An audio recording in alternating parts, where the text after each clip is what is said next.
Oh, yeah. Good morning, everyone. It's 9:30, and we will now open the meeting of Tampa Bay Water's Board of Directors for today, Monday, February 23rd. The meeting was noticed in the Florida Administrative Register and on the Tampa Bay Water website. The meeting is available for viewing through live streaming, and a recording of the meeting will be posted on the agency's website. I want to note that David Jackson, Deputy General Counsel, will be sitting in for Kelly at today's meeting. At this time, I'm going to ask our Vice Chair, Lizette Hanowitz, to please lead us in the Pledge of Allegiance. Pledge allegiance to the flag of the United States of America and to the republic for which it stands, one nation, under God, indivisible, with liberty and justice for all. All right, at this time, I'm going to ask Krista to please call the roll. Vice Chair Hanowitz. Here. Commissioner Eggers. Here. Mayor Davis. Here. Councilman Miranda. Commissioner Oakley. Here. Commissioner Waitman. Present. Commissioner Woostel. And Commissioner Peters. Here. Have a quorum. Okay, thank you very much. At this time, we are going to move on to public comment. We have 3 minutes allotted per speaker. We have one person who has signed up to speak this morning, and that is David Ballard Geddes, Jr. Good morning. Hi, good morning. David Ballard Geddes, Jr. I live on Georgia Avenue in Palm Harbor. House Bill 479 and Senate Bill 718 decommissions the county government and replaces it with an interlocal agreement invoking Statute 163.01.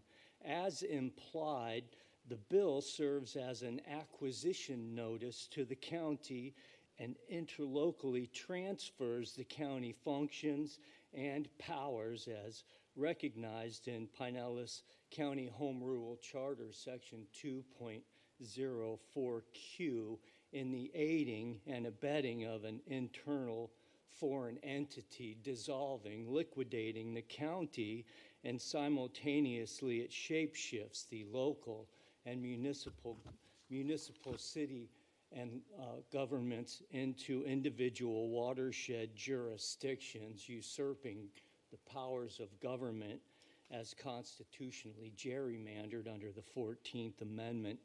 Using a quid pro quo agreement with the Water District, the bill internally manifests and insurrects an internal foreign legal entity giving rise to water despots, wholly intent on adjudicating against the civilian population, intent on holding, acquiring, selling, and disposing of our property and development rights that they claim as their right to claim eminent domain against the residents, claiming that they have all powers and privileges materialized under Chapter 159 of the Florida state statutes without giving notice to the homeowner in their development practices and their backbiting infrastructure schemes as they intend on constitutionally formulating and methodically contriving against the residents of this town. This internal foreign legal entity is beginning their rights to this development, and they're basing their charges against us, ratifying bonds on behalf of themselves in Statute 218.415, Section 16F.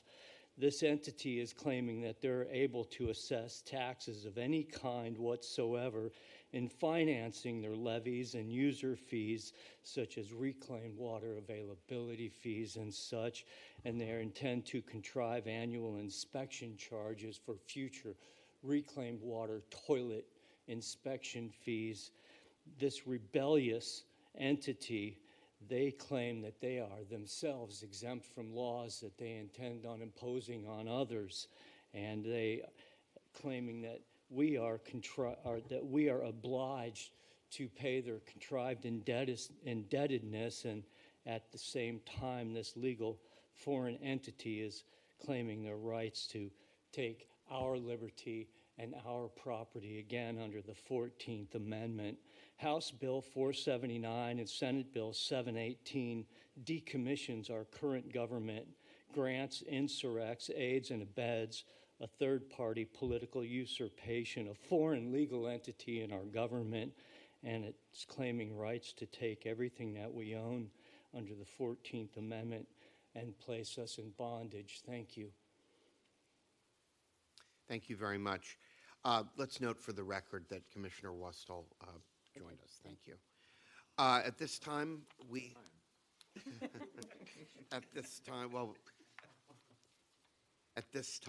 we're going to move on to the consent agenda. Move for approval. Second. We have a motion for approval from Mayor Davis and a second from Councilwoman Hanowitz. Please record your vote.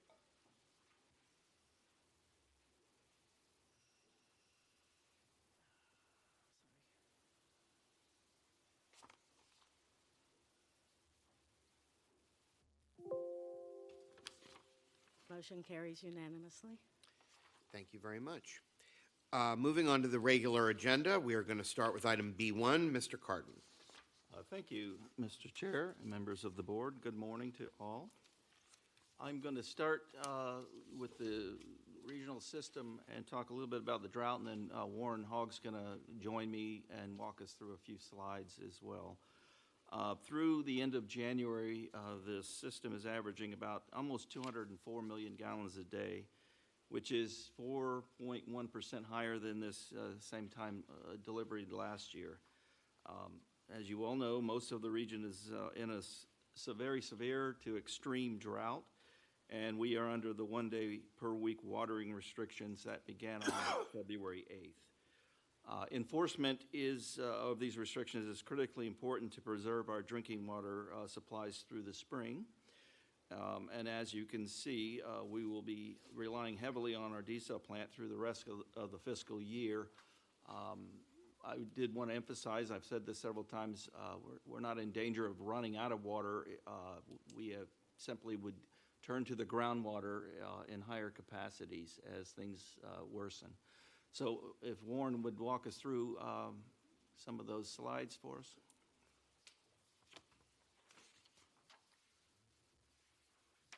Good morning, Warren. Good morning, Mr. Chairman and members of the board. Just have 3 or 4 quick slides for you today to emphasize what Mr. Cardin has been discussing. The 12-month running average pumping rate for the consolidated permit well fields was about 88.13 million gallons a day at the end of January. As we move into February and March, which we typically get rainfall in those 2 months, so far for the month of February, we've averaged about 1/2 inch, and normally we get about 2.8. So the drought will continue through this month, and we're heading into our driest months of the year in April and May. As Mr. Cardin said, we'll continue to balance our sources to meet our supply demands, but we do have an increasing chance of running up against our permit limit or perhaps going over the consolidated permit limit as we have to turn to this to meet demands. Back 2 years ago when the 1 day a week restrictions were put in place, we saw demand reductions of up to 30% because of the restrictions. So the public can help us out tremendously by knowing your day and following your day, and that's a message that we and your staff and the district will continue to issue. The 12-month running average pumping rate for the South Central Hillsborough well field was 25.87 million gallons a day at the end of January. We did get our permit increase in late November, so our new permit limit is 26.82. With the increase in demands that we expect through the year in South Hillsborough County, we will be again close to our new permit limit later in the fiscal year, and depending on demands and rainfall, we could be over that limit later in the year. We'll see how that plays out. Again, the public is the entity that can help us tremendously with this system.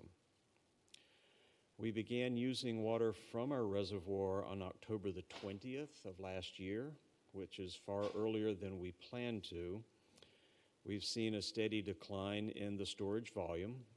And actually, as of midnight last night, we were about 7.56 billion gallons stored, so about half. And we expect to be down around 1.5 to 2 billion gallons stored by the end of the dry season, which is getting close to the useful storage in our reservoir. So again, we will be working with the public and the media to get the message out for conservation. We'll be balancing all of our sources to meet demands, and as the last case, we turn to groundwater to make sure that we meet your demands each day. Okay, any questions from board members? Thank you very much. I Warren. have a few more slides if I can continue. Did want to mention the surface water treatment plant. We are having a groundbreaking for the expansion next Monday at 1:30. You should have all been invited. Also, the agency is launching a pay and class study. It'll be a comprehensive review of our agency's jobs, and our plan is to bring it back in late spring, early summer, be completed by it, and bring it back to the board. It is a requirement to do this every 3 years in our personnel rules manual. Also, we have 2 open houses that we're going to be hosting here. One is on February 25th for the engineering firms. We're going to display some of the projects that we have coming up, and we've invited the member governments, so some of the member governments will be here doing the same.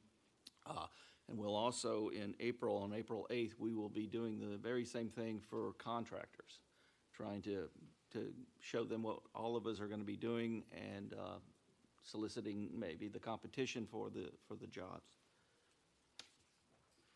On Wednesday, in 2 days, I will be up at the University of Florida's symposium for listening to the documentary for Lightning in a Bottle. As you recall, that was a documentary we showcased 2 years ago at our 25th anniversary. And so you can see the panelists that will be there as well on Wednesday. We also partner with Pasco County Schools to support its environmental education program.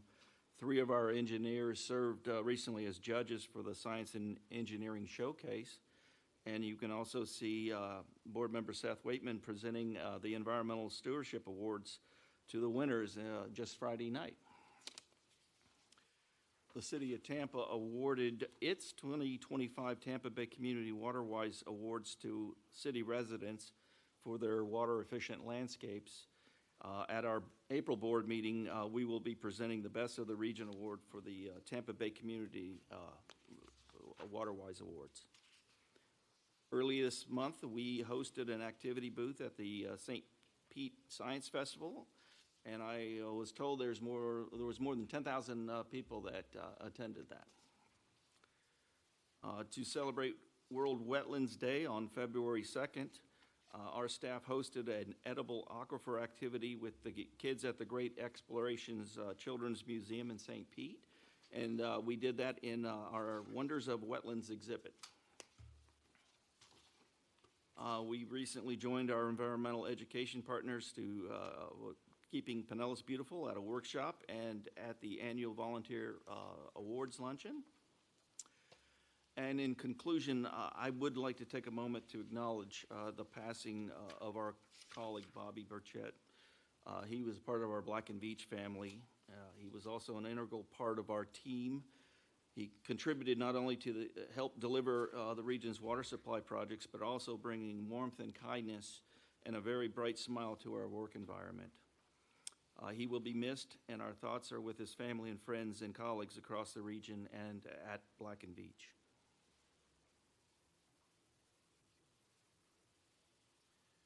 All right, thank you very much. We are going to move on now to item number B2, which is legislative and grant funding program update. Good morning, Chairman. Oh, sorry. Apologize. Morning. Today I'll be presenting agenda item B2, Tampa Bay Water's legislative and grant funding program update. This item is designed to give the board a brief update of our ongoing legislative activities at both the state and federal level.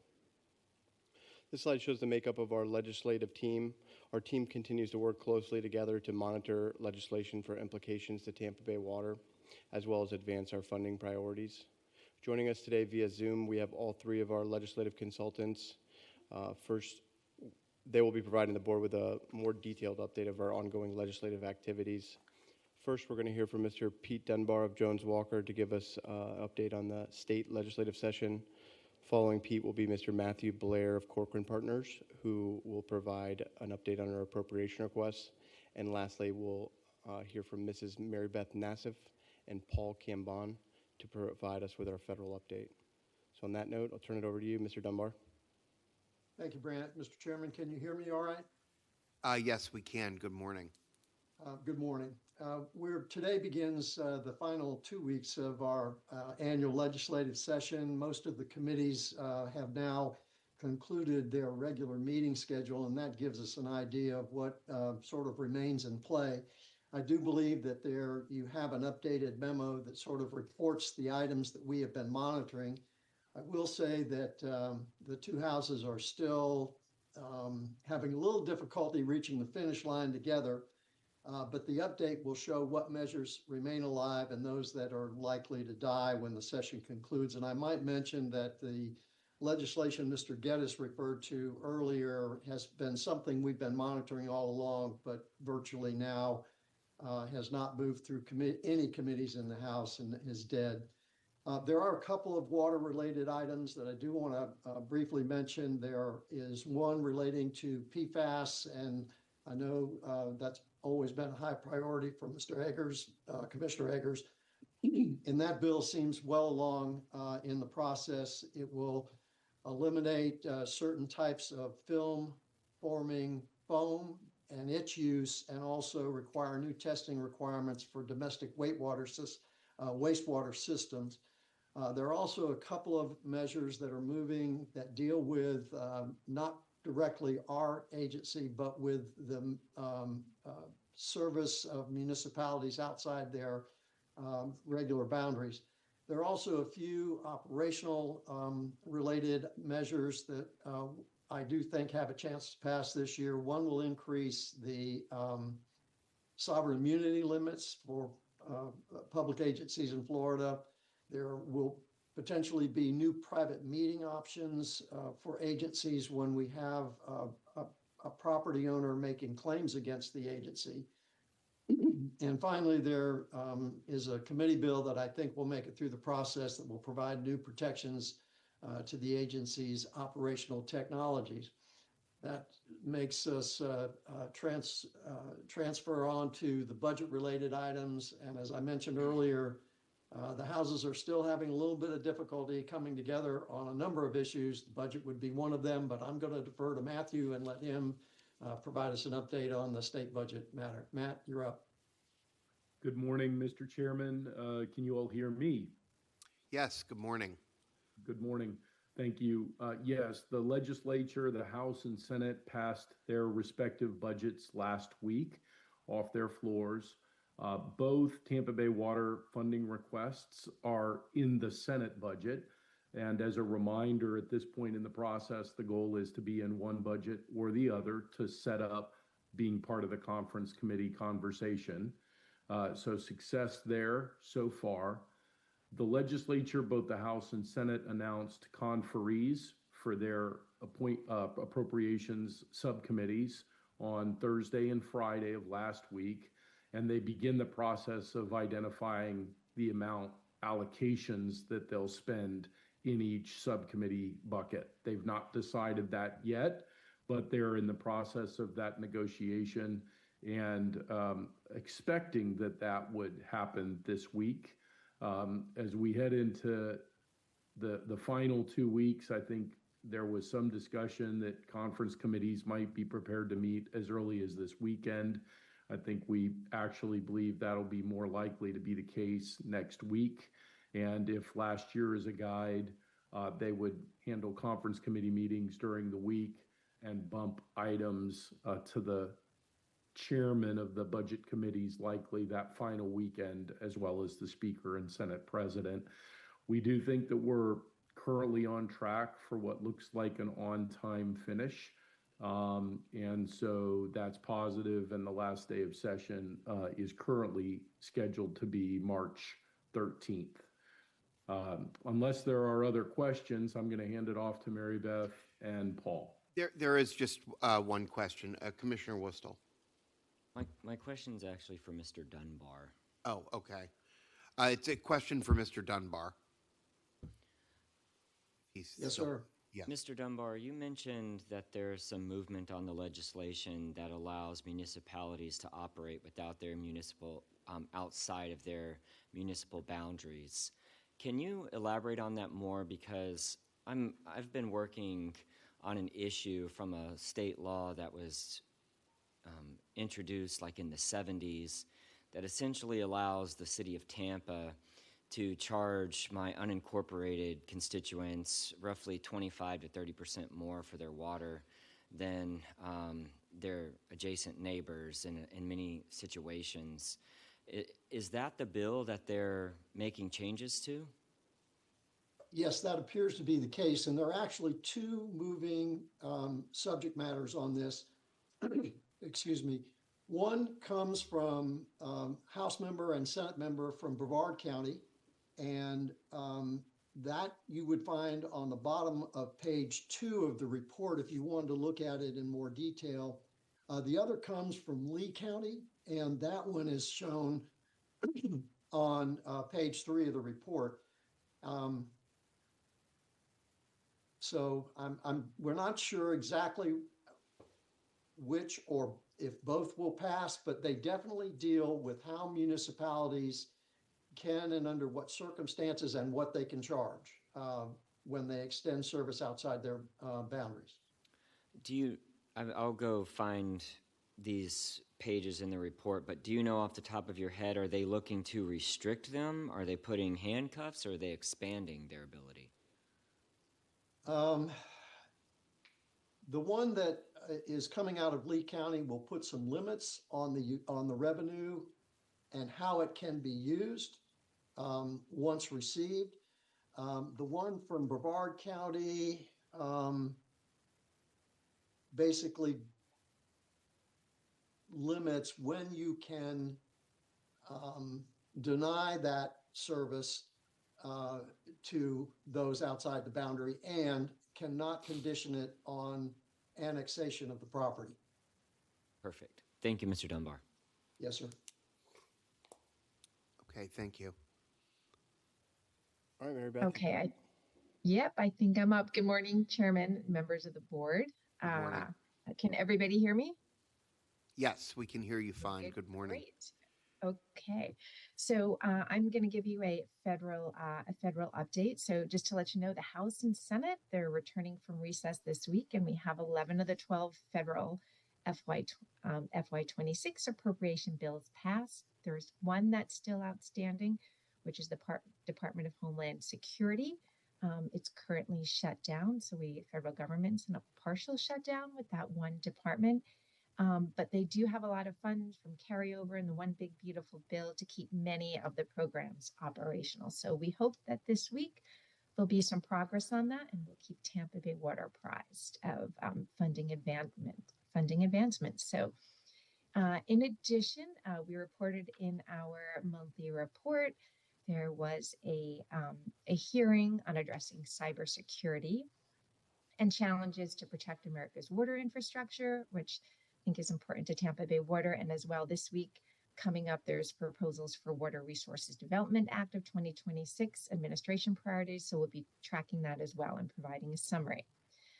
On the Tampa Bay water funding update, earlier this month, 2 members of Tampa Bay joined us on Capitol Hill, and we did visits to promote and further explain our Water Resources and Development Act, or WRDA request, which were submitted to 5 House members and to 2 Senate offices. We prepared and submitted those proposals, and that was for the authorization of up to $100 million under the U.S. Army Corps of Engineers Environmental Infrastructure Program. So we had great visits with both the House and the Senate. And while we were visiting with them, we also discussed 2 community funding projects or earmarks that align with Tampa Bay Water's capital improvement projects priorities. And those are the surface water treatment plant expansion and South Hillsborough water initiatives. So we're in the process of gathering support letters, writing up the documentation, and submitting that information, over the next month. And we'll continue to coordinate with Tampa Bay Water and staff on congressional delegation and keep the board informed of these items. Okay, thank you. Any Thank you. questions? Oh, yes, Commissioner Eggers. This one's for Pete and Matt.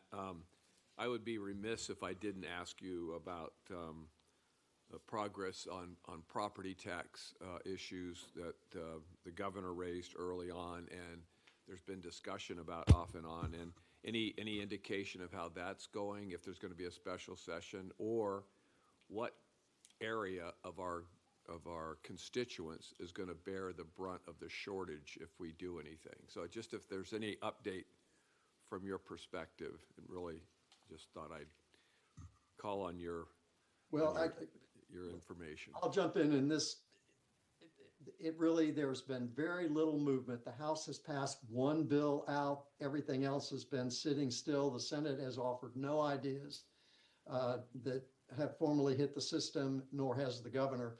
And Commissioner, I think if it's going to happen at all, it will be a special session.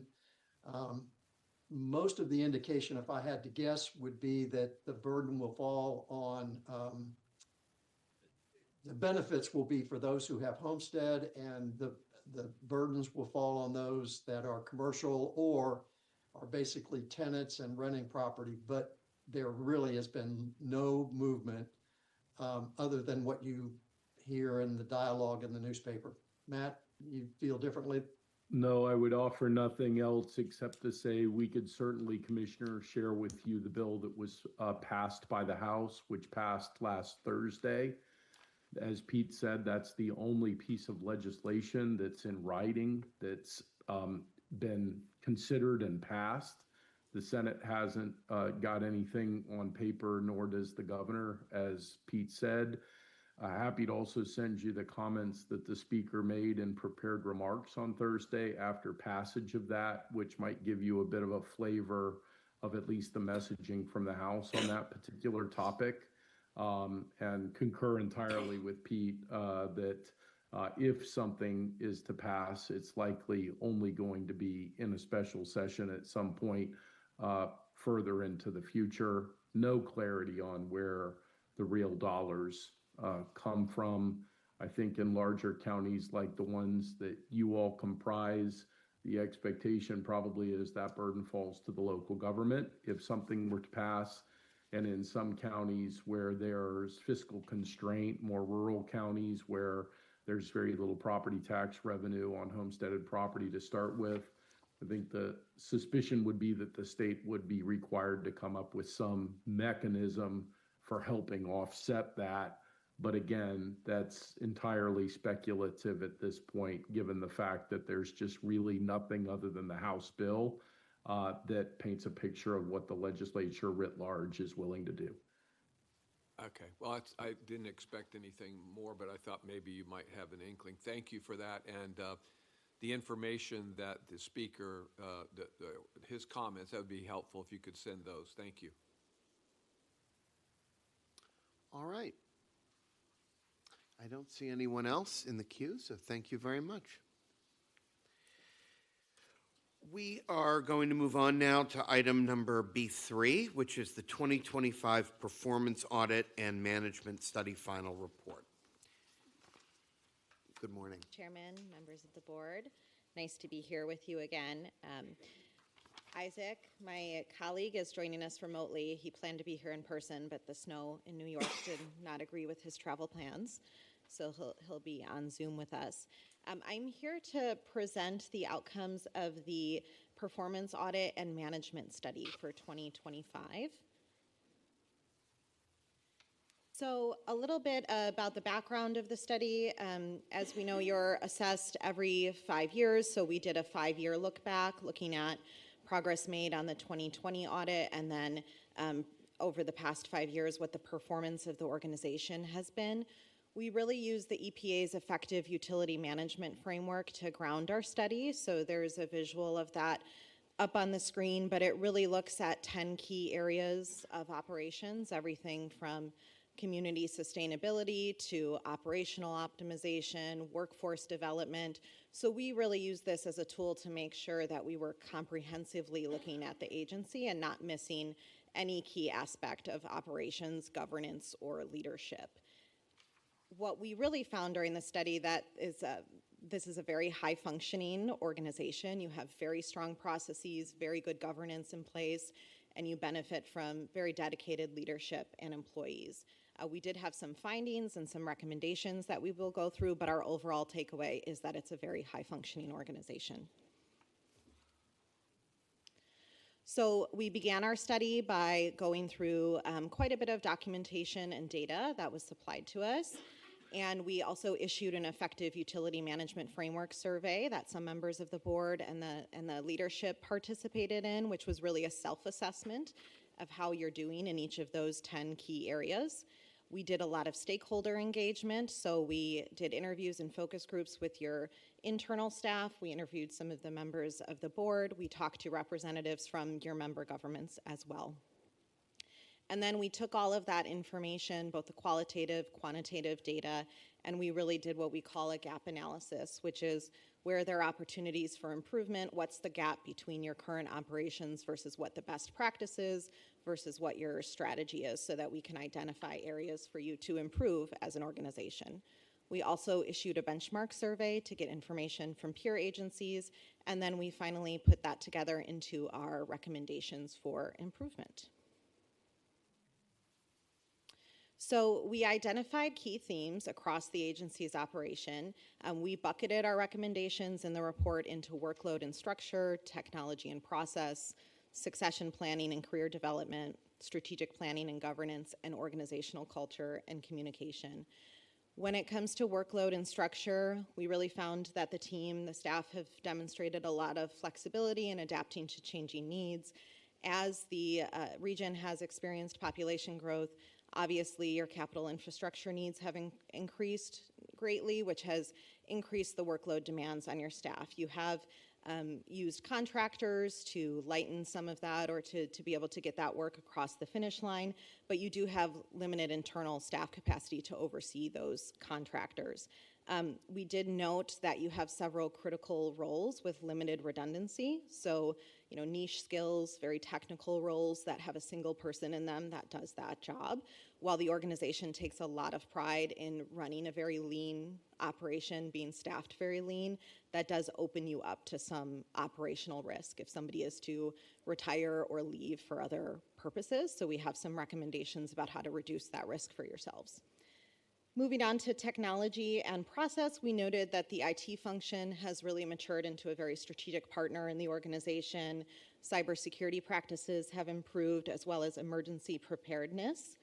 With that, we did note that there is a somewhat fragmented system landscape. The agency is operating more than 50 systems, which have limited integration, and that leads to some inefficiencies and duplicated efforts. So in some cases, there's no need for integration, or it's a conscious choice not to integrate, but there are opportunities to make some improvements there. And then for performance metrics and data use, while each division is tracking KPIs, some of your data collection is inconsistent. We did note that there is an opportunity, and staff expressed a desire for clearer, more outcome-focused metrics and better data access to support their decision-making. Moving on to succession planning and career development, we noted that you have a very strong culture of professional development and training for your staff. They have access to the development opportunities they need to perform their work well, and you do have formal succession plans in place, although the implementation of those is varied, and something that we noted further implementation and focus on implementing those succession plans could reduce some of that risk I talked about before with the limited staff redundancy. We also noted that there's an opportunity to create more clear career pathways, cross-training, staff rotation. That helps with things like retention of employees. It also helps with things like transferring institutional knowledge if a position is to become vacant. Strategic planning and governance, we noted that all of the findings from the 2020 audit have been implemented successfully, and that since that time there has been an improvement in emergency preparedness, regional coordination, and communication, and that you have effective long-term planning mechanisms in place. We noted here that there's an opportunity to continue your focus on asset management. It has remained a bit of a challenge for the organization due to some inconsistent system use, some lack of sustained leadership in that position, and then program restarts there. So we wanted to note that efforts are underway currently to rebuild that program with stronger documentation, better leveraging of systems, and sustained leadership. Finally, organizational culture and communication. We noted that you have a very positive organizational culture, which is characterized by great trust in your leadership, and that you have very strong morale. We also noticed that you have very strong relationships with your member governments, which is notated by a focus on transparency and communication with those governments. I'm going to turn it over to Isaac to talk through our recommendations. Thanks, Caitlin. Okay. Can you guys all hear me okay? Yes, we can hear you. Okay. And I apologize for not being able to be there. We got around 12 to 15 inches of snow in New York. And in addition to that, Zoom does not want my camera to start. So just going to be flexible this morning. I'm going to briefly talk through the 11 recommendations that we included in our report. And the recommendations are grouped together in the same categories that Caitlin was just discussing on the findings slide there. And then in addition to those categories at the top in kind of the reddish color there, each of the recommendations in the report shows the most applicable EUM framework area in the bluish color at the end of the recommendation statement. So for the first one here, this recommendation was to develop an overlapping employment strategy for some of your higher risk roles. And this is to help ensure some continuity and resilience if you do have turnover. So as we mentioned, Tampa Bay Water operates with a fairly lean staffing model. And so the recommendation for this overlapping employment strategy, which we are recommending somewhere between 1 to 3 months of overlap, is a way to help mitigate the risk of any institutional knowledge loss and any disruption to your operations. And, some of the keys to this recommendation being successful would really be providing some clear parameters in the form of a policy on when this strategy can and should be deployed within the organization. And we also provided a few example positions on the slide listed there that we believe may be good ones to start with for the agency, but ultimately management will need to review across the agency and see if there are any other roles that this may be a good candidate for this strategy. Moving on to recommendation 2. This was a recommendation to continue developing the agency's knowledge retention and knowledge documentation initiatives. Since the 2020 study, it was clear that Tampa Bay Water has made some significant efforts to document processes and procedures across the entire agency as a whole. And we see these initiatives as being really critical for your knowledge retention, as well as recommending that they continue on. Our recommendation here is really just meant to bolster the current efforts that are going on by building in a specific knowledge retention transfer process for when an employee is leaving their position. So we're recommending that this process be incorporated into the agency's offboarding processes within HR for if an employee is promoted, retiring, leaving the organization, transferring. And it really focuses on discussing the employee's roles and documenting their roles, responsibility, and having them review those already documented processes and procedures that you all have been doing to make sure that they are still accurate in what's happening in their day-to-day responsibilities before that next individual steps into the role. So moving on to recommendation 3 here. This is really meant to explore options to utilize shared service agreements with your member governments. And again, this recommendation is really meant to kind of mitigate the risk of capacity issues that could be related to a leaner staffing model. And it's really meant to help harness the collective power of all the member governments to stand up some of these shared service agreements where possible. They could be deployed during times of high workload volume or potentially vacancies, or when maybe it is most cost effective for the agency to do so. Some examples would include purchasing, trainings, repair services, and there may be others. And then in addition to that, for purchasing, we believe that the opportunity is there for some joint procurement for like materials or services that are needed between the agency and the member governments, and hopefully realizing and taking advantage of some of those economies of scale when you're purchasing at a larger volume. Recommendation 4 here. This was a recommendation for us to have the agency continue developing their succession planning initiatives, including their career ladder development.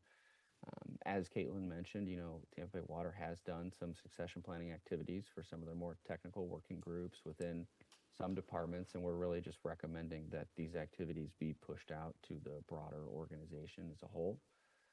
And the key actions that we're recommending the agency take on are really listed there on the screen, from expanding the career ladders, the employee education and communication aspects, and integrating some of those career ladders within their succession planning activities.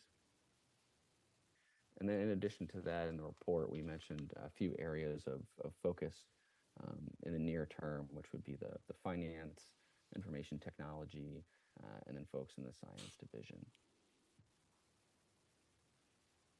Moving on to recommendation 5 here. This was to further develop the leadership development programs to build future leaders and technical specialists. So the agency already has a manager handbook and a water leadership program, and we're recommending that they just build upon those with the goal of developing some tiered development programs, which would move from the entry-level employee up through your senior leadership. And within each of these tiers, there should be several components that we're recommending are included there, which are listed on the screen, such as formal training, coaching, mentoring, competency-based curriculum, and performance measures and evaluation. And these development programs, when developed, can certainly be paired with the agency's succession planning activities. Through succession planning, the agency will identify critical roles and then individuals or roles within the organization that fill that talent pipeline that could potentially step into those critical roles if necessary. And the individuals, in that pipeline would be ideal candidates for participating in these programs. Recommendation 6 here. This was to develop and implement a set of standard key performance indicators aligned with strategic plan and operational priorities, while refining the existing key performance indicators to measure outcomes rather than just activities that are done. So this recommendation is really focusing on the creation of real-time dashboards to illustrate performance metrics that are tracking outcomes, as I said, and not necessarily just outputs. And the real-time dashboard piece of this is important, as it gives you insights into what's happening right now, and we see this as replacing the somewhat manual dashboard that's created and presented, I believe, on a monthly basis. And so the idea here would be that throughout the daily operations of the agency, you would be harnessing the data that's put into the system to automatically update these key performance indicators. And then ideally, the key performance indicators should also be tying into the agency's new strategic plan that they'll be adopting next year. In the report, we recommended a few KPIs in an attachment for the agency to consider. Examples, again, focusing on outcomes and not output would be something like ratio of preventative maintenance versus reactive maintenance, asset downtime for repairs, energy consumption per million gallons treated, things along those lines. 7. this recommendation is to continue to consolidate overlapping systems, applications, and prioritizing integrations between a few key platforms, particularly within the human resources and finance, which was an area where we noticed some inefficiencies there between those systems. And as Caitlin mentioned earlier, the IT department has already begun to identify if there's system overlap, and we're recommending that they continue to do so with starting their efforts focusing in on that human resource and finance areas. And furthermore, we're recommending that the agency create a system selection or approval process to help ensure that software systems that are brought in the future are not bringing in duplicative systems, and that they're truly meeting all of the needs and requirements of the agency before they are purchased. 8, fairly straightforward here, just formalizing the annual AI policy. During the course of our work, the agency created an AI policy, and given the speed at which AI is being integrated into existing software systems, as well as just the working world as a whole, we're recommending the agency review this policy on at least an annual basis and ensure that they're looking at the areas such as the bullets that are listed there on the bottom of the screen. So again, fairly straightforward here for number 8. Number 9, this is developing a robust asset management program, documentation, and predictive maintenance planning process. Asset management is an area that the agency's been actively working to improve on their current practices, and it's seen across the organization as an important program which will really help the agency operate as effectively as it possibly can. And so we provided a recommendation on what should be included within the asset management program once it's developed. And so that would include integration of your GIS and your computerized maintenance management system, or CMMS. And this would essentially allow it so that assets can be geolocated in the field, and maintenance records are available on those assets at these specific locations within GIS. An additional key component here would be mobile access. It'll be critical for the success of the program, given many of the end users will be in the field when they need this information. And then speaking of end users, another key aspect that we think is important is getting input from those end users during the creation of this program. It'll help create some buy-in and understanding of what's happening and why for the new requirements that they'll need to do in terms of information gathering and documentation. And then it also ensures that the program is capturing the information that these end users find most valuable when they're doing their jobs. And finally, the other piece that we think would be important to include here would be, some standard documentation protocols. So this would help outline what data is collected, and ideally this will feed into those dashboards that I was mentioning a few minutes ago. All right, moving on to recommendation 10, creating a business continuity plan. So we're recommending that the agency create this plan because it'll help identify how to maintain core operations if the systems are unavailable due to some form of major event, whether it be a weather event, cybersecurity attack, or something else.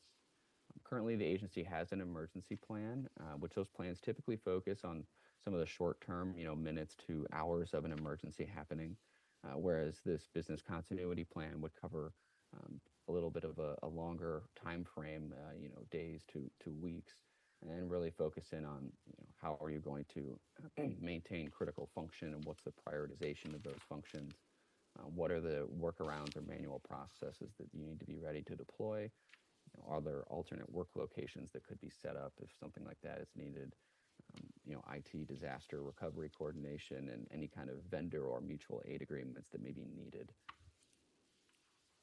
And then finally, recommendation 11, this is to create a financial working group with the member governments to proactively keep them up to date on financial expectations.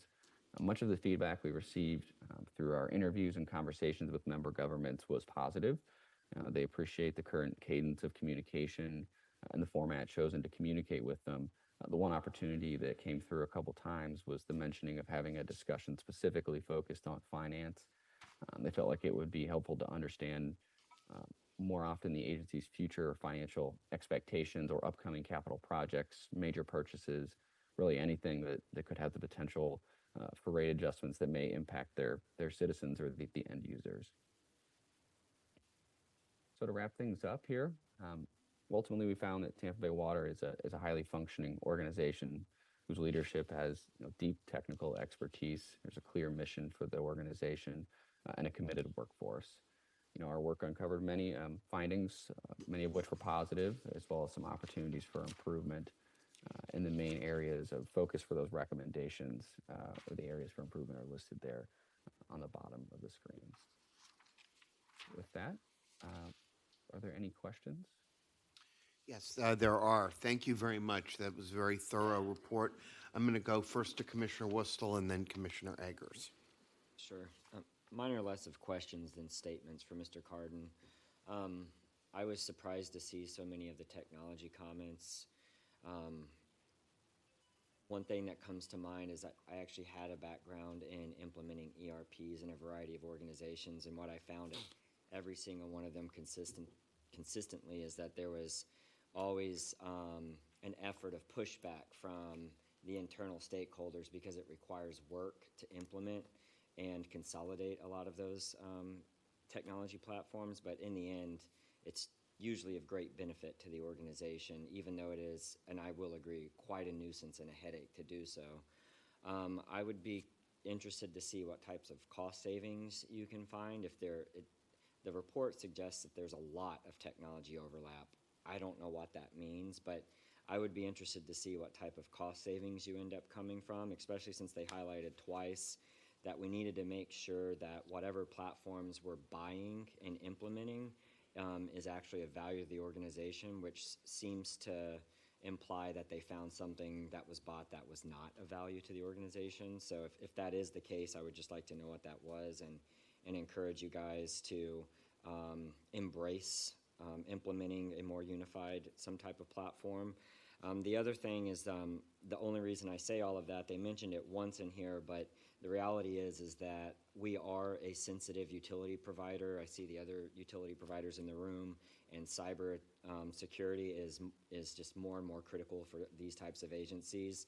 And when you do run a lot of fragmented systems, sometimes that can be good because it means that you're not just going to have one attack that shuts down a lot of things, but also that means that you could be opening the door to some small provider that you just thought was safe. Maybe they're a third-party software as a service company, and it opens up some door into your network that you weren't aware of. So the county, our county, I know is partnering with this company, AGS Global Securities or something, April 9th through 11th. There's going to be some type of symposium in the city of Tampa, and it's all focused on cybersecurity, and I would encourage all of the utility providers to take part in that if they can, and just do everything we can to prevent those attacks. So thank you very much, and good luck on fixing all 11 of these very thorough responses. Thank you. Commissioner Eggers. Well, first of all, thank you for the report. These reports are so critically important. I remember the last time we went through this was there was a lot of energy. I'll just say it that way. A lot of issues, a lot of problems, and so this report is encouraging.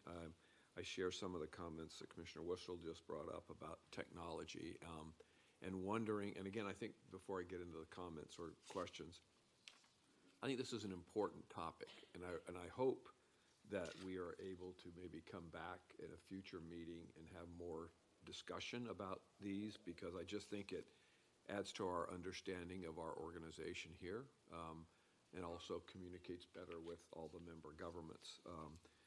But technology is a biggie, and sometimes I've wondered whether we have the breadth and depth of the talent on staff, or if we need to have more assistance with that, whether outside assistance or more in-depth, because that seems to be an area where we always competing for talent and people coming and going at brisk pace. And to see some of the comments that were made about overlapping technologies, and I didn't see a lot of comments about cybersecurity, but obviously that's at the height of everybody's concern, especially a utility like what we manage here.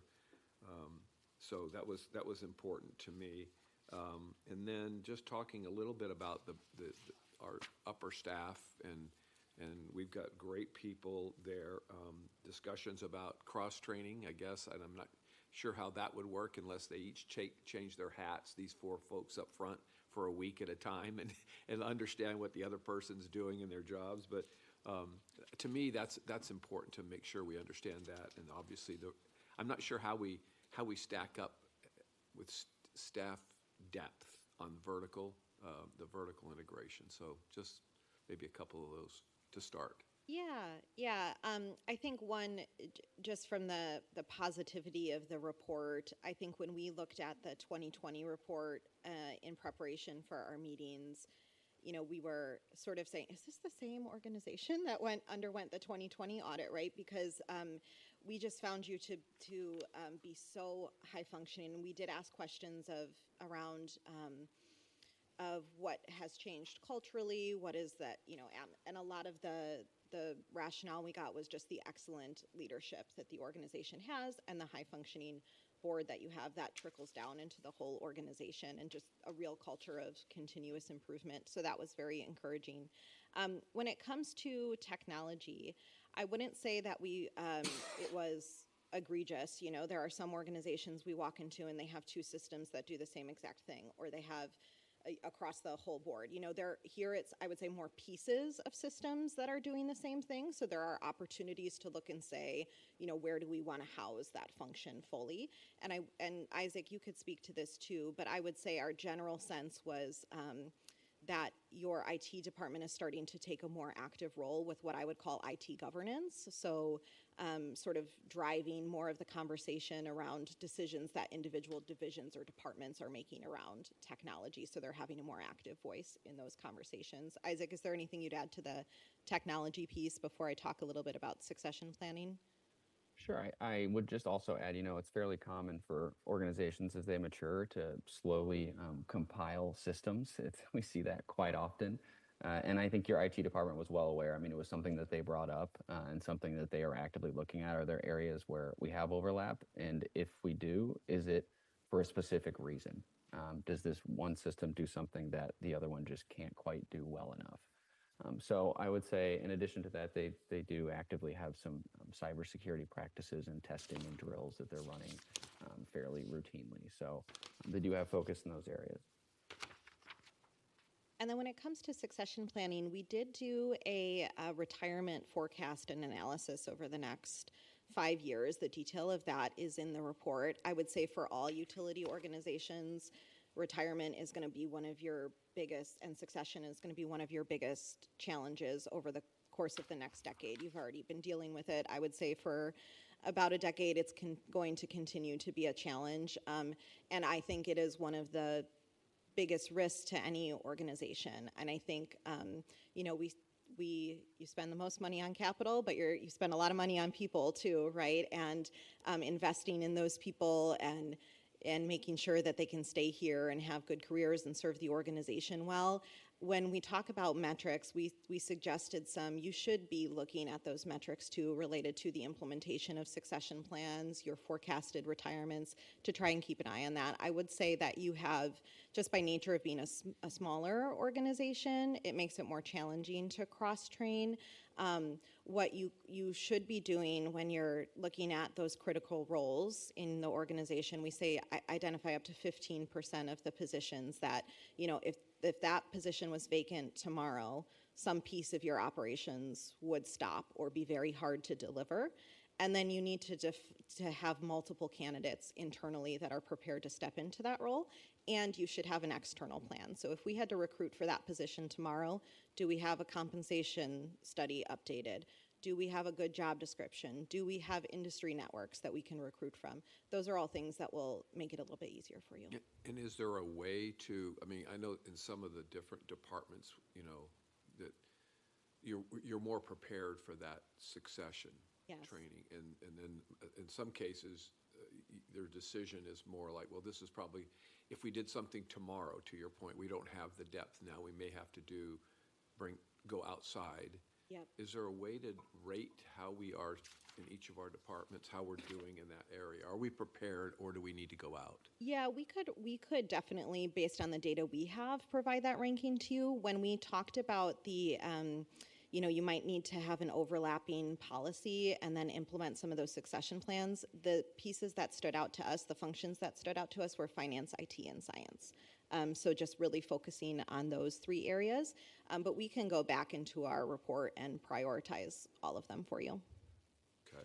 Well, I certainly agree with your comment about the types of folks that we have working here, and the culture and the leadership. And I've been a whole lot happier than I was 5 years ago when we had that report, because it is almost a different organization, yet doing the same work. So I'm really happy about the improvements, at least that independent assessment of how we're doing. I'm frequently reminded by one of my colleagues on my county commission that I'm the old guy in the room. So when I asked the question about like AI policy, and that seems to be everywhere going on. In some cases we're behind it, seemingly behind. I don't know what we're behind because I don't understand it all. And some of we're doing okay with. What's your assessment about the use of that tech, obviously everywhere, but in our organization? And are we kind of on that very early learning curve, or how are we doing? Yeah, I think the fact that you have an AI policy that seems like, okay, an easy first step, but a lot of organizations we haven't even taken the step to create an AI policy and some governance around it. And Isaac, feel free to jump in here too if you have something you want to add.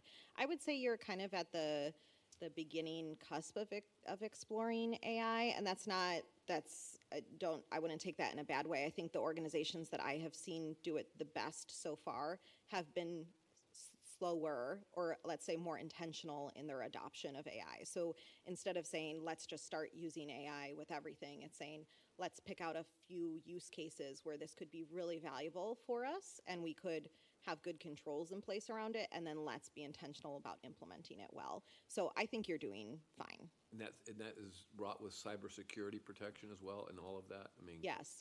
So you definitely have to consider that. And so there are AI tools, right, that could be embedded within your organization and sort of be closed into only using the data within your organization, so they're not looking externally for any data. Those are going to be the safest, right, because they're already contained within your 4 walls. I would be very cautious when you're purchasing new systems about the use of AI in those systems and where is it pointing data to, who has access to it. It's just a new area to be cautious about when you're looking at those systems. And then the final question I had regarded your recommendation number 11, which was kind of working with our member governments. Yes. On I'd be curious to hear more about the member government group or working group. I know that there's been some concerns expressed to me that we have the capital that we're gathering and amassing are for future projects. Sometimes they're around the corner and sometimes they're not. So how long do we hold these in our inventory of dollars ahead of time? In other words, are we gathering the dollars too soon, and therefore the rates that we're charging are a little maybe higher than they should be as we transition? I don't know if that would be kind of discussed maybe in a group like this, but it seems to me that would have a place for conversation. So I just comments on that. Yes, that's the intent. When we had discussions around debt and capital financing, we felt that the agency had a very solid plan in place in terms of managing long-term debt, managing your rate increases, things like that. And we felt that what we heard from the member governments was they maybe didn't have the depth of understanding of that financial strategy that maybe would give them the comfort that they wanted. So some more regular communication on that. And it really seems like sort of the next iteration of building and strengthening the relationships, because they all said it is significantly better. You know, we feel like we can call somebody, get somebody on the phone, answer our questions. We feel like there's good rapport going back and forth, that we're working collectively, and this financial piece was really sort of the next step. Well, I would echo that last comment. I think the relationship among all the member governments are so good and so much better than we had. We had so many issues before, and I think they're just in really good stead. So it'll be interesting to see that kind of conversation.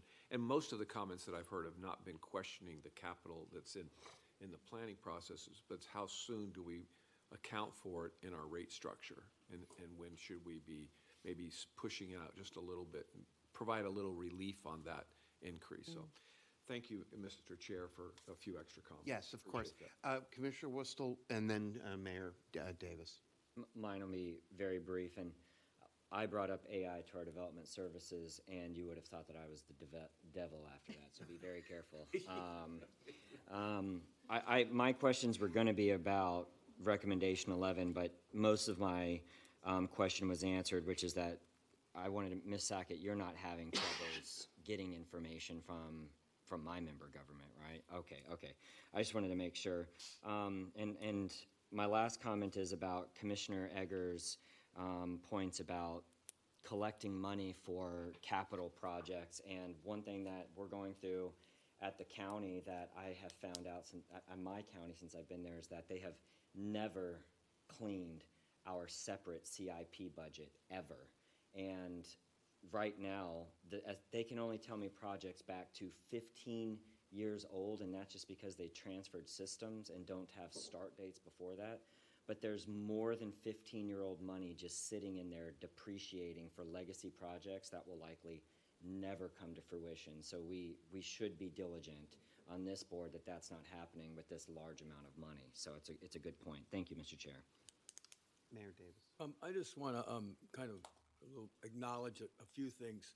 Not so much question, but acknowledge, because I always felt that a business was like a pyramid, and the base of the pyramid till like 15, 20 years ago was finance, and then with a little help from HR. But over the years now, IT has snuck in, and that helps the base of the pyramid. And now, just to comment, AI is sneaking in, and that's going to be part of that base of that pyramid too. So if you don't have strength in the base of the pyramid, then pyramid's not going to, hold up, and it's going to tip over. So we've got to be aware of that AI and be ahead of it as it approaches us. Just like we kind of, in a lot of business, not just here, but we all kind of didn't move as fast as we could have done in IT. Didn't realize how important it was. We always thought it was just finance. But all three of those are really part of the base of a business right now. And the whole bit about, I think what you got from this is we're running a lean, mean machine here as far as HR, so I'm really happy with that. And just a comment about that lean, mean machine. We made a transition with Kathleen here, and I didn't feel it. So thank you. Yes, Councilwoman. Thank you. First of all, Caitlin, thank you so much for the report, the comprehensive report. I thought it was great. Sometimes, organizations and people are always nervous about these type of reports. We do them at the city for different departments, and everyone feels like they're being picked on. But the reality is these reports really are helpful to move an organization forward. And like all my colleagues here have mentioned, there's a lot of good information and guidance in this that we can use. So my question for Chuck, just going forward in terms of the report, accountability, the individuals responsible for implementing, target implementation dates, prioritization, that sort of stuff, and then how we track that, and then how will the board get the reports within the next 5 years in terms of what's going on. If you could just tell us a little bit about that. Well, surely. I wanted to first say I'm very pleased with the results of this, because there was a lot of hard work our staff has done since the last audit of 2020. Most of those recommendations, I'd say more than half, we are, you see the word continue. So we have started a lot of those already, and this is, improvement and continue the work. We will be reviewing the plans for implementation And some of the recommendations will be incorporated into the next strategic plan. Others will be started right away or already started. My plan was to be back in front of this board, probably April is what I'm looking at, for a presentation on exactly what you asked. How are we going to start the implementation of the 11? How are we going to track it? And what interval, which I would think right now would be on a monthly board meeting schedule. So I'll have a lot more details on the 11, and I already, entertaining bringing this back. I think Commissioner Eggers even suggested this needs to be back to talk about and give the conclusion to, you brought the items to the board, and then we're going to bring what are we going to do with them as a staff. Great. Well, thank you. Thank you so much. Thank you so much. Appreciate it.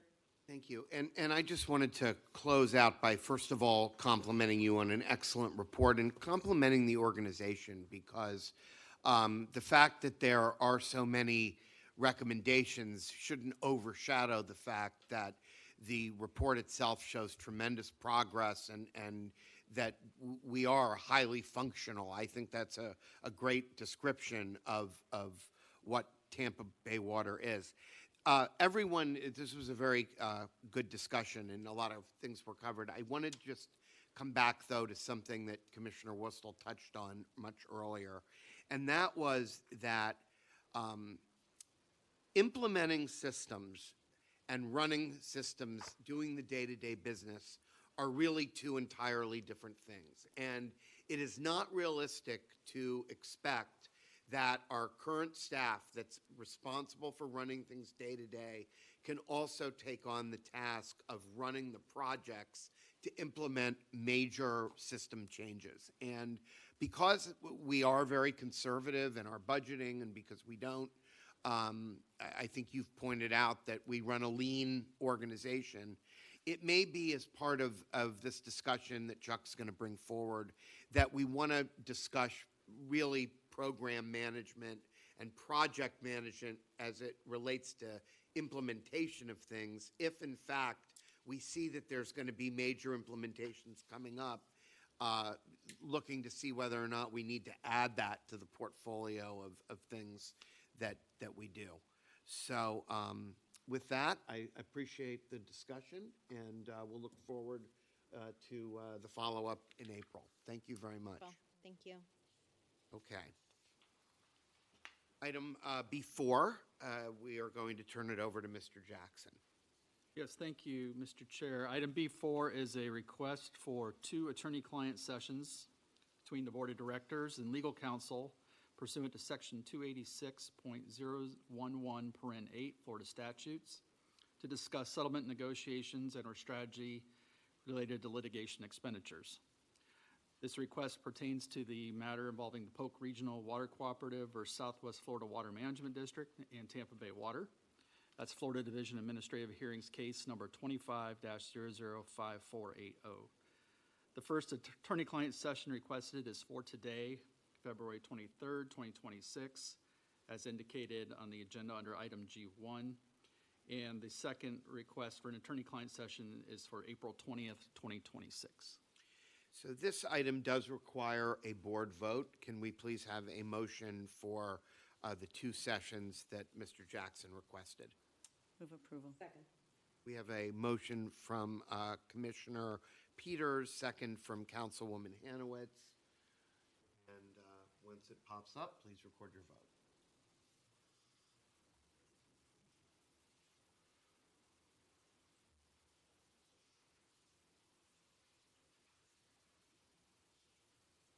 Motion carries unanimously. So we will recess for that meeting directly following the close of business on this agenda. We don't have any action items this morning, so we are going to move on now to presentations and reports. We have 3, I believe, or no, 4. So the first is item D1, which is our member government report. That is coming today from Lisa Ray from Hillsborough County. Good morning. Good morning, Mr. Chair, members of the board. I'm Lisa Ray, Director of Water Resources for Hillsborough County. So I'm going to show you a map you've seen multiple times in the past. It's an overview of our system. And what I really want to point out is that we do continue to grow. Since my last report, which was in January of 2025, we have added 40 miles of new water main, 37 miles of new wastewater pipe, 9 new lift stations, and 362 new manholes. The growth predominantly has been in our South Central system, which is where many of the large cooperative, actually, with Tampa Bay Water infrastructure projects are currently underway. Now, usually I spend a lot of time talking about what our CIP is and how that all fits together with the services we provide. But what I'd like to take some time to do today is talk to you about our staff, because they are more than just employees of Hillsborough County. They are members of the community. They live in our communities. They pay for water services and wastewater services to their local utilities.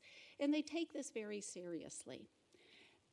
So a couple of the things that our staff regularly participate in is, one, is the United Way Barbecue. This is an annual event that has been going on for 17 years. There was a pause for 1 year in COVID, but we've picked it back up again. Last year, we raised over $5,000 for the United Way campaign that's going on in the fall, in the spring. Our next event is this April 17th. There's lots of good food, and it's a good time. Usually the weather's really good on that day. And we have a dunk tank where management and leadership are in the dunk tank, and staff gets to dunk us. So if you have time, if you're available that day, I'd want to invite you, but it is a completely volunteer event by our staff, hosted, organized by the Water Resources Department. Another one that we have undertaken recently are backpacks for students, and this is supporting the exceptional student education at Gaither High School. And this past year, employees and team members from Lake Park Water Treatment Facility, Fawn Ridge Water Treatment Facility, Northwest Regional Wastewater Treatment Facility, Van Dyke Wastewater Treatment Facility, and the Brandon Services Operations Center teamed together to come up with a fundraiser.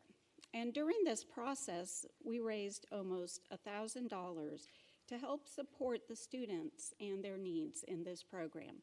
This isn't the first time that we have done this type of outreach. We have also volunteered at the Special Olympics when they hold that, and we do take our hydration station there so that participants in the Special Olympics have a source of very safe drinking water that comes from our regional systems. We also participate in annual bike and toy drives in conjunction with Metropolitan Ministries, and that has been going on for 24 years. And in the last 3 years, we've donated over 117 bicycles. And again, this is completely volunteer activities, and our staff really gets a lot of joy out of being able to give back to the community. And this year, that was our first year, participating in Future Career Academy.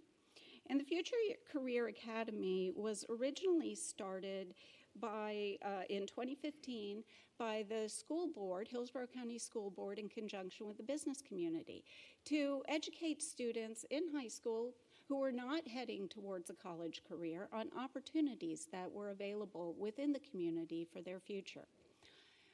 Well, we had employees back in October going to the schools, talking to the students about careers at wastewater treatment plants, water treatment plants, working on our pipelines, all of which are very necessary for the services that we provide. And it culminated this year in January with about 100 students taking tours of our different facilities. They were at wastewater treatment plants, they went to the different yards, saw heavy equipment, were able to operate some of the equipment using simulators. And we had about 100 students from Alonzo, Gaither, Jefferson, Sickles, and Steinbrenner that participated. Our staff really enjoyed it. In fact, one of our team members made a comment, you know, this was him in high school. He was graduating as a senior, didn't know what he wanted to do, didn't know, you know, he knew he was not going to be heading to college, but was looking for something that he could have as a career, something to take him into the future. And he is now one of our plant managers. So kudos to him. And he was one of the participants and organizers of this.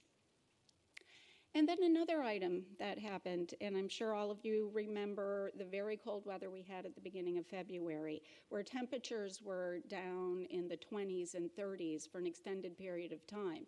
And when you get farther inland, it was even colder for a longer period of time. During that time, as they always do, agriculture pumps extra water out of the ground in order to be able to protect their crops. Given the drought conditions that we've been seeing, groundwater tables were already lower to start with.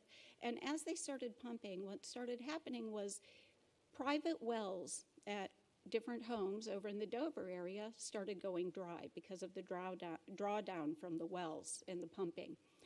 When we found out about this, these are not our customers, they are not part of our service area, but they are our neighbors. They are residents of Hillsborough County. So we went ahead and we mobilized. We took our hydration station out there. We coordinated with the Office of Emergency Management to get bottled water out. We had hydrant locations available so that people who did not have access to their well water were able to go and get water and have water for flushing their toilets, for cleaning up, for drinking, and you know, all of those very essential needs. And you can see the impacted area on the screen in the map. So now on to something a little bit different, a little more fun. How many of you watched the Super Bowl? I did, and I usually do, and most years. So I have two graphs. All of you have probably heard about like the halftime flush, where everybody flushes their toilet at the same time. Well, I'm going to show this to you from the drinking water perspective. And from the drinking water perspective, this is a graph from the 2008 football game. It's actually, according to the statistics I looked up, considered one of the best games in professional sports history. It was between the Giants and the Patriots. Close game throughout. Back and forth, Eli Manning and guess who? Tom Brady. So people were watching it. And you can see, you got kickoff on the left, it's marked here. Flows are kind of steady, but they're down. But see what happens at halftime. The game is no longer the focus. Now we're going to go use water. And at that point, at halftime, flow demand jumped from 28 MGD to 38 MGD, like that. So then this game was a good game, kept going. At the end of the game, you still see people are watching this game. What happened at the end of the game ended, demand went from 17.5 MGD to 36 MGD at the end of that game. One of the best games ever. Now this game was the one that we just had a couple of weeks ago. Not quite as impressive. I'll tell you personally, I watched halftime and then I went to bed because the Patriots weren't doing anything and I thought it was a done deal. I was very surprised when I woke up the next morning and saw that they had actually scored 13 points. But you can see the pattern here is not as pronounced as it was in 2028. So we're able to actually give you some insight without the Nielsen ratings on how impactful a football game was by looking at the water demand. So I thought that was interesting and wanted to share that. Certainly fun.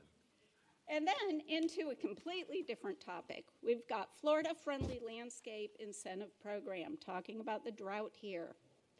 This is actually an initiative that Hillsborough County and the city of Tampa are doing jointly.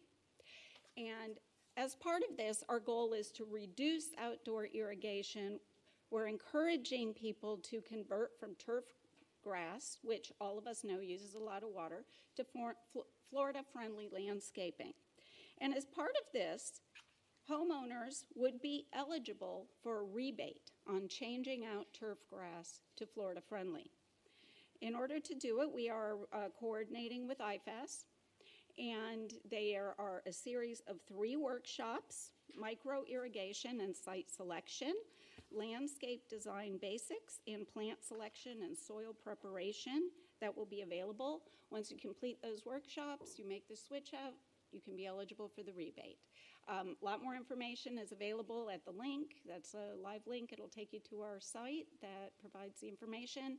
We're really trying to get the word out on this because with the drought, as cold as it is, right now we're not seeing as much demand, but come April when it warms up, that's when the demand's going to hit. So this is a time to get people thinking about making some changes to the way that they landscape their homes.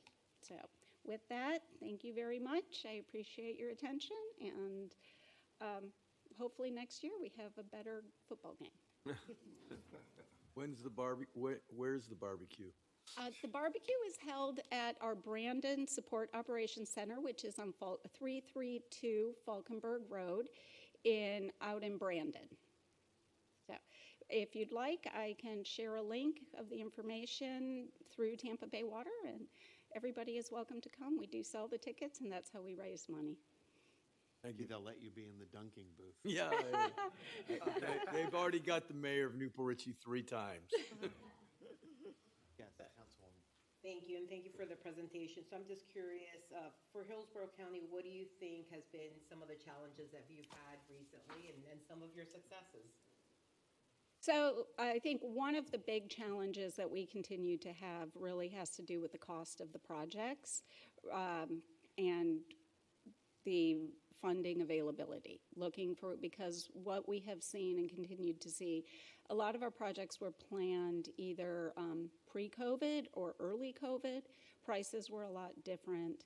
We have done price increases and adjustments as we've moved forward. However, we are still have uncertainty. In fact, we have one project that we had budgeted, and it came in double what we had budgeted. And it's a critical project. It's an aging force main. And I mean, coming from St. Pete, you know how important the wastewater side of this and how expensive it can be. And so we absolutely have to do it. It's the Water Avenue forest main, and we've had several breaks in it. And so so now we're taking a step back, and it's like, okay, now we have to look at all the other priorities and how can we adjust accordingly, as well as continuing to fund all of the much needed work for the continued growth. So that has been one of our biggest challenges. I think one of our biggest successes recently, and you guys were talking about AI, is within water resources, we have implemented some AI initiatives. So the first one that we implemented, one of the problems that we experienced was we'd get calls into the call center, and finding the correct information to tell the customer and to get back to the customer takes time.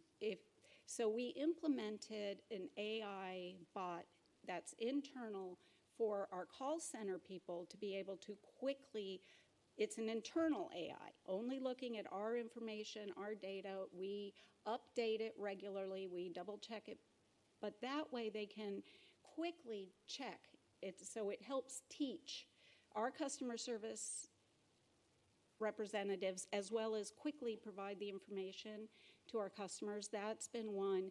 Another one that we are working on, and we have done a pilot on it also related to AI, is after hours call out. So if a lift station, for example, because they're on SCADA and monitors the levels and the performance of the pumps, if for some reason it loses power. Right now, there's a lot of manual calls that have to happen. It calls a person who has to hit a 4-button code that then turns around and calls another person who has to assess it, then calls, and then that person has to call somebody else to go physically check it. So that first part, taking in the information, the call from SCADA, going ahead and hitting that 4-digit code, transcribing the information and sending it over, we are working right now on a pilot with AI to do that. And so it would bring in the information, it would figure out what area it is, send it on to the correct person. Then you would still need that trained technician to assess, like, okay, is this a lift station that can only be offline for an hour? Is this one that can wait till tomorrow morning? Because the collection system's large, it's residential, and everybody's asleep, and so nothing is really going to happen. And so we pilot tested that. It has been very successful. Now we're going to roll it out in kind of increments. We want to make sure we do it slow and carefully.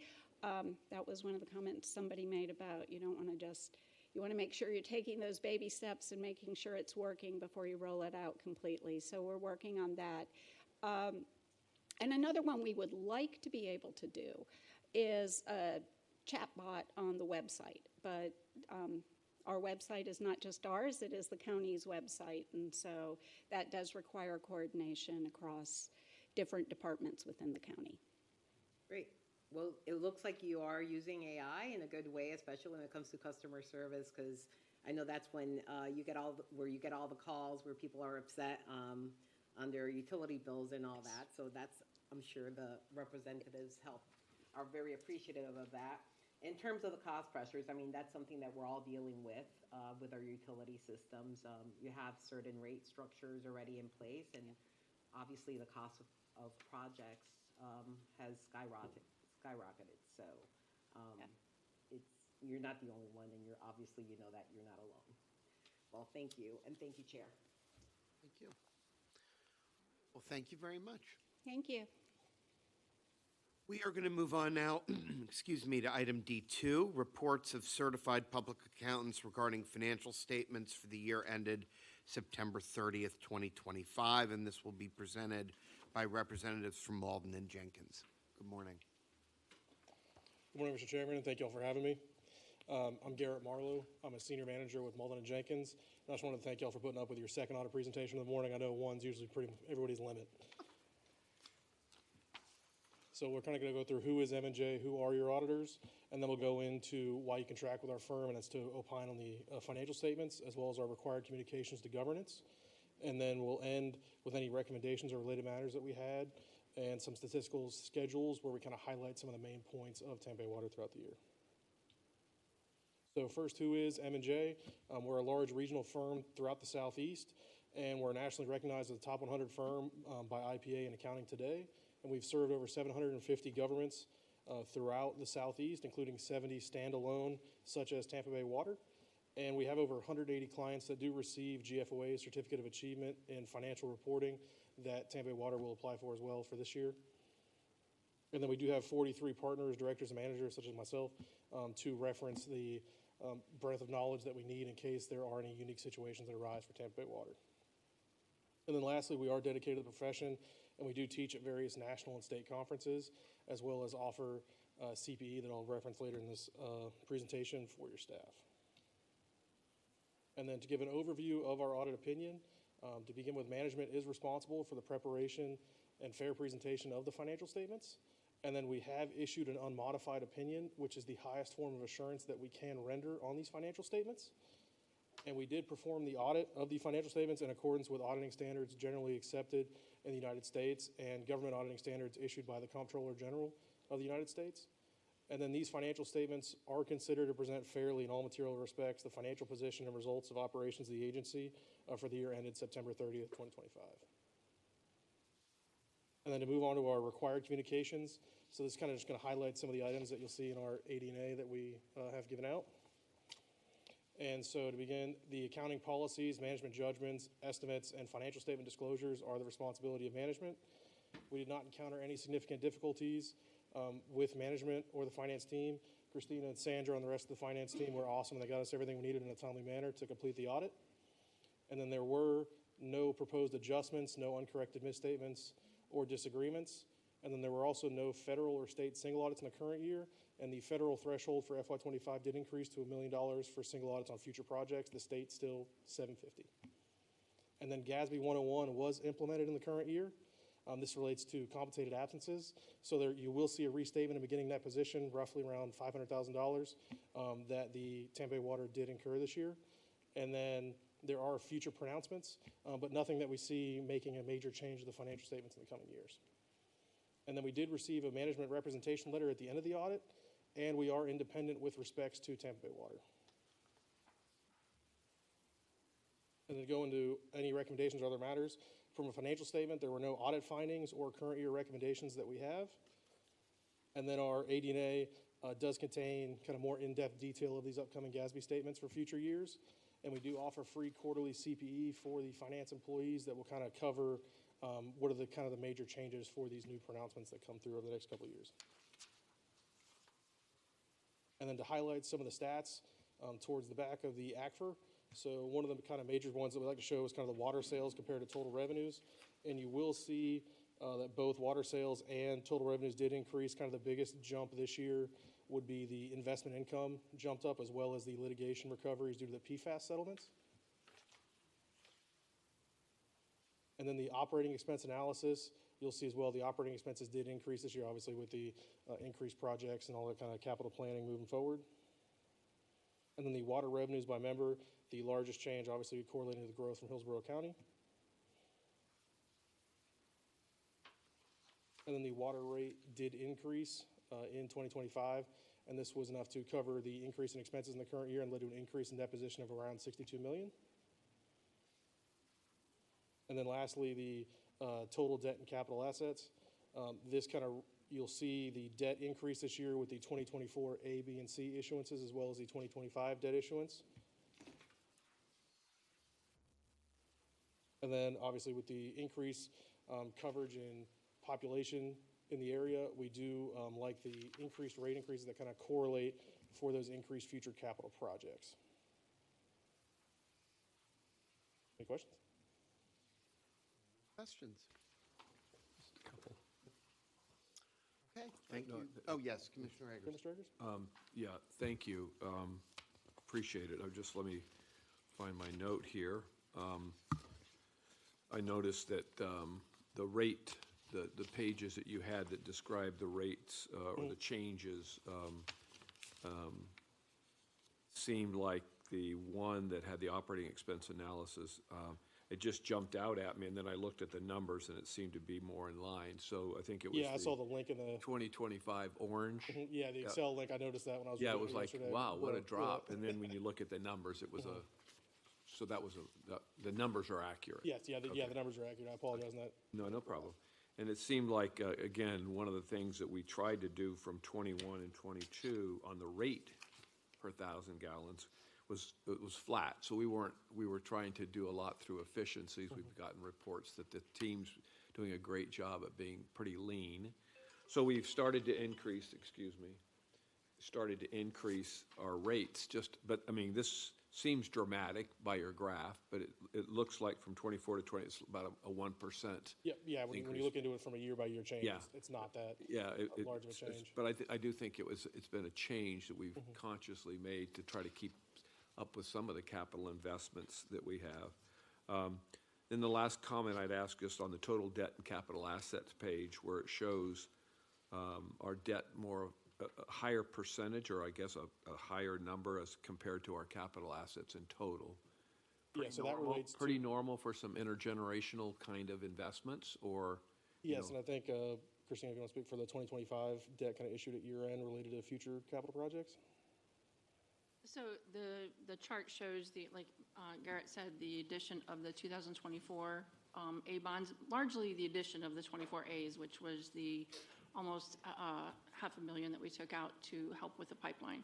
So you'll see the assets increasing over the next couple of years as that work on that pipeline goes up. Yeah, again, these are pretty long-term capital assets, right? So we're bonding and not, sometimes people in our county sometimes we get over the top with we don't have any debt. And I'm thinking in some cases it's good to share debt with future generations, especially when it comes to projects that are 30, 40 years in the duration. Yeah, for sure. So, And that kind of correlates with the issuances in 25 will lead for future projects. yeah, so So to you'll see those you kind of guys bars think change we're over doing the pretty good comparatively? Yes, sir. Okay, thank you. Thank you, Mr. Chair. All righty, thank you very much. Thank you very much.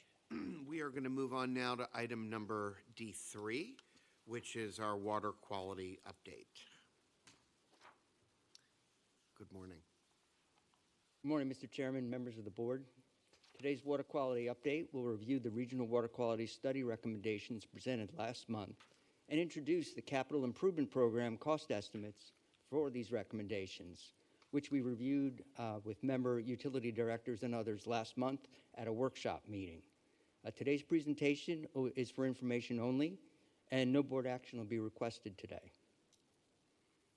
The original study, which was requested by member utility directors, focused on reducing total organic carbon, known as TOC, to make disinfectant residuals last longer and be more predictable in the regional system.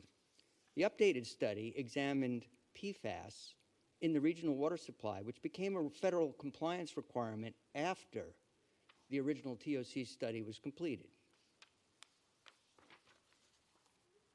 Now, the original and updated regional water quality study has been ongoing for several years, as shown on this slide. TOC treatment recommendations were paused in 2023 when our attention focused on EPA's new PFAS limits in drinking water. PFAS treatment recommendations and updated TOC treatment recommendations were finalized in a comprehensive report last month. Now, based on current federal regulations, Tampa Bay Water will need to comply with EPA's PFAS limits in drinking water by April 2029. It is, however, EPA's intent to change the current federal regulations by extending the compliance date for PFOS and PFOA by 2 years to 2031. EPA's current PFAS limits remain challenged, though, by AWWA and others. A court decision is anticipated later this year or possibly early next year. Now, given the regulatory uncertainties, Tampa Bay Water's approach is to achieve current PFAS requirements while recognizing the EPA's limits and compliance deadline may change. As a practical matter, planning and design of PFAS treatment, if approved, would be underway, but construction would not be scheduled to begin before there is more regulatory clarity. Our staff also continues to work on contingency plans to achieve compliance on an interim basis if that becomes necessary. Now, as presented last month at this board meeting, 3 of our regional delivery locations showed 1 PFAS, PFOS, at levels slightly greater than the EPA limit. Now, to comply with current EPA requirements, PFAS treatment is recommended at 3 Tampa Bay Water locations, shown on the graphic by orange stars and identified with corresponding treatment approaches and technologies listed on this slide. To reduce TOC and strengthen disinfection stability, TOC reduction treatment is recommended in phases, shown in this slide as 2 orange stars on the 2 TOC treatment locations recommended for Phase 1 implementation, which are in addition to the PFAS treatment locations. Now, these locations are recommended for Phase 1 because they have some of the highest TOC levels in our regional system, and TOC reduction will assist downstream member governments maintain disinfection in their distribution systems, particularly during summer months. Now, CIP projects will also be underway at these locations, so cost savings can be achieved by implementing projects together. And once these 2 systems become operational, performance data from each treatment technology will guide the greater number of Phase 2 TOC reduction projects.